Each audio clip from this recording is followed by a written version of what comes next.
And now I want to talk briefly about XCats. Yes. What is XCats? Okay, anyone heard of XCats? Oh, I did Okay, because I heard I your hope spiel so, the other day.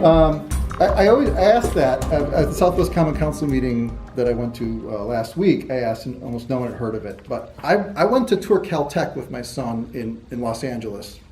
He must be smart. Anyone can tour it. You can get in. But our tour guide was a native of Los Angeles. He'd never traveled east of the Mississippi in his life.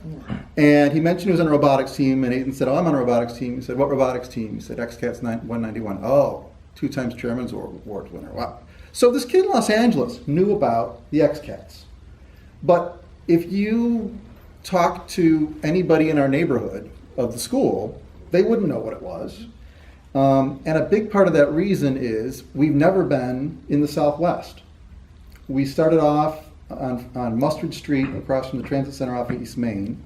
Then we were at Hart Street, sort of north of downtown. Oh, yeah. And now we're at Edison, which they initially put us there because there were 2 other robotics teams they put there. And now Edison's is defunct. And It is over with? Edison's robotics team is no longer. And the citywide team, their main champion, unfortunately died this year. And so there's an uncertain future there, too. And our space, Travis, is being remodeled, or they're doing structural repairs to the ceiling at Edison. So they're kicking us out for a year, we've been told. So, in all crises come opportunity.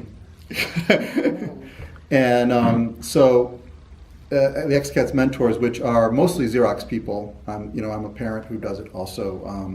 And we've got a wonderfully diverse mentor pool. Now the XCats are Wilson. And the XCats were one of the 28 founding teams in the league. There's only 7 of those remaining. There's been over 7,300 teams worldwide that have been since then. I still don't know what an XCat is. It's Wilson's robotics team. Oh. And they, so we're one of only 27 teams in the Hall of Fame. We're really well known all over. It's a great team. Mm-hmm. So, and we have to have a full machine shop as part of our operation, where you could pretty much it's what Xerox used to use for prototyping all their new stuff. So we pretty much could build any kind of mechanical device you could imagine in this machine shop. But we only intensively use it about 6 to 12 weeks a year because the robotics season is only so long. And so, again, sort of think about opportunities, and like you were saying with the School 16 having sort of the ability for maybe public space to be using, trying to have a facility somewhere in the Southwest that maybe we could have a makerspace for the Southwest, maybe even have like the beginning of an entrepreneur center or something where we could do business development or that kind of thing.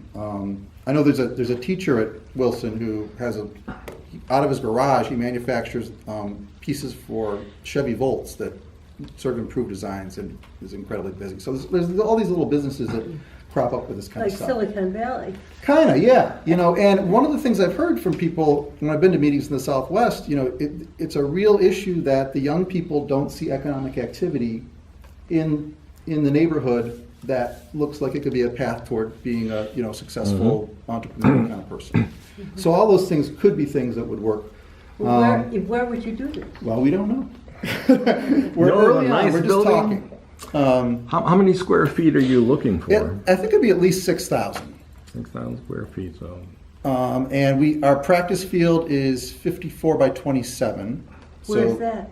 It's at Edison right now. At Edison right now, we have, Travis, do you know how big that space is at Edison? I don't know exactly. Probably 12,000 square feet altogether. Is there something wrong with it down there? Well, they're redoing it.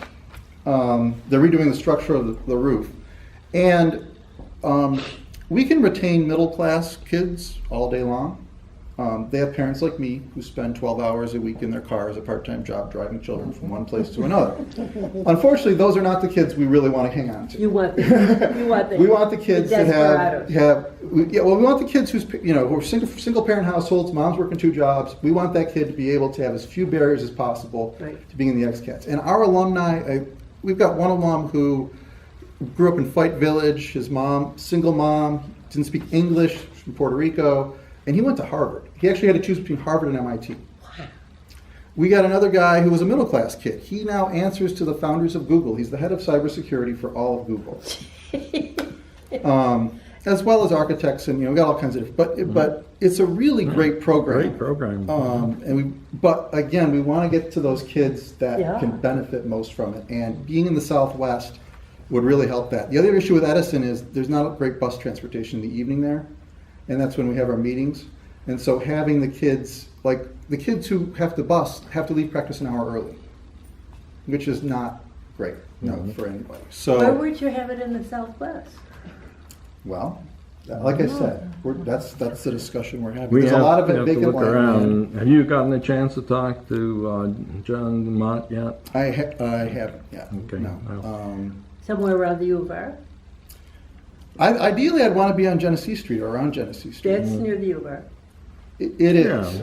Yeah. Or just for across the bridge, Yeah. you're there. But a couple blocks from Wilson would be better, within a few blocks, because ideally you want to be able to have kids after school. It would be able to great come if right it's down. something that School 16 can use, School 10. And our kids would all love of to the do schools like a around here. robotics program with kids from all of, because there's 6 primary schools within only a few blocks of Right. Wilson.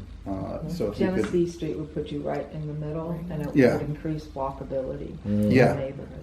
and I was just listening to Evan Dawson about the RTS plans and Genesee Street is going to become I forgot what they called it, but there are going to be buses during peak hours every 15 minutes. And On off-peak every- Genesee Street? Yeah, and off-peak every 30. So that would be, excellent. Who for are they picking up? Oh, the U of R kids? People going to work. Is I mean, this- U of R is the largest employer in Rochester.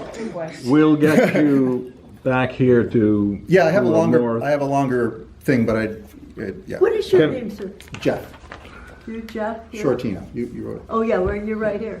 Well, For why don't we- Square Fair, do you have anything in way of robot or something that isn't going to eat anybody, but that you can Yeah. put on the table that we have at Square Fair to attract people? Because Yeah, I think that would be great. I'll work on logistics a little bit. If I can get into the building, because we're doing a demo at Xerox tomorrow, and then I'm going to bring the robot back to Wilson. And so if I can get the robot from Wilson over to the area, we could even put it in the parade maybe, if I get some kids to walk. Yeah, well, if they can go in the parade with those beautiful shirts they have, there's a site that, was it XCats.org? Yeah, XCats.org.